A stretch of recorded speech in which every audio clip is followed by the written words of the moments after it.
मस्जिद में बल्कि मंदिर में और ध्वनि प्रदूषण को लेकर किस तरह देखते हैं इस पूरी सिचुएशन को? नहीं, जब लाउड स्पीकर की बात आती है तो भारत जो है वो किसी मुस्लिम देश की तरफ क्यों देखने लगता है?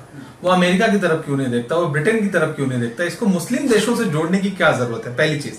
दूसरी चीज, जिन मुस्लिम देशों का जिक्र करके या उनका उदाहरण लेकर के यहाँ पे ये चीजें इंप्लीमेंट करने पे बहस छेड़ी जाती है, वो सारे राजतंत्रात्मक देश हैं। वहां राजशाही है, लोकतंत्र नहीं है।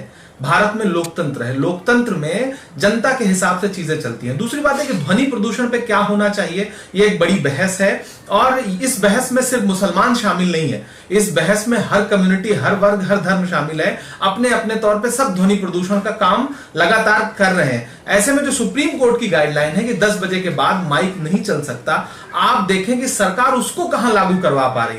आप दिल्ली रहते हैं, मैं भी दिल्ली रहता हूं। इसी दिल्ली में तमाम त्योहार ऐसे गुजरते हैं, वो किसी भी धर्म के हों। आपने देखा है कि रात के 12 बजे 1 बजे यात्रा जा रही है या फिर जुलूस जा रहा है तो उसमें 2-2 बजे तक डीजे बज रहे हैं और जोर शोर से बज रहे हैं और प्रमुख तौर से दिल्ली में बज रहे हैं। ऐसे में सरकार जो पहले से कानून बना हुआ है, जो सुप्रीम कोर्ट की गाइडलाइन है, उसका पालन कहां करवा पा रही है? नया कानून लाना या उस पर बहस करवाना तो एक बात का विषय है। जो आपके पास पहले से कानून मौजूद है, जो गाइडलाइन मौजूद है, जिस दिन सरकार उसका पालन करवा लेगी, उसके बाद उसको किसी मुस्लिम देश की तरफ देखने की जरूरत नहीं पड़ेगी। ये एक फालतू की बहस पैदा करने की कोशिश है चुनावी टाइम में। हम कह रहे हैं अगर आप बैन करना चाहते हैं तो आप 10 बजे के बाद बैन कर दीजिए।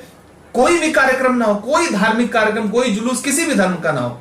सीधे सीधे ध्वनि प्रदूषण के मामले में आप भूल जाएं कि देश में कोई धर्म या धर्म से जुड़ी कोई चीज है। आप बिल्कुल क्लियर कह दें कि 10 बजे के बाद माइक नहीं चलेगा। लेकिन पालन कहां हो पा रहा है, ये तो सुप्रीम कोर्ट की ऑलरेडी गाइडलाइन। तो फेल्योर सरकार का है। किसी नए कानून की जरूरत से ज्यादा पुराने कानून को लागू करवाने की जरूरत है। Thank you.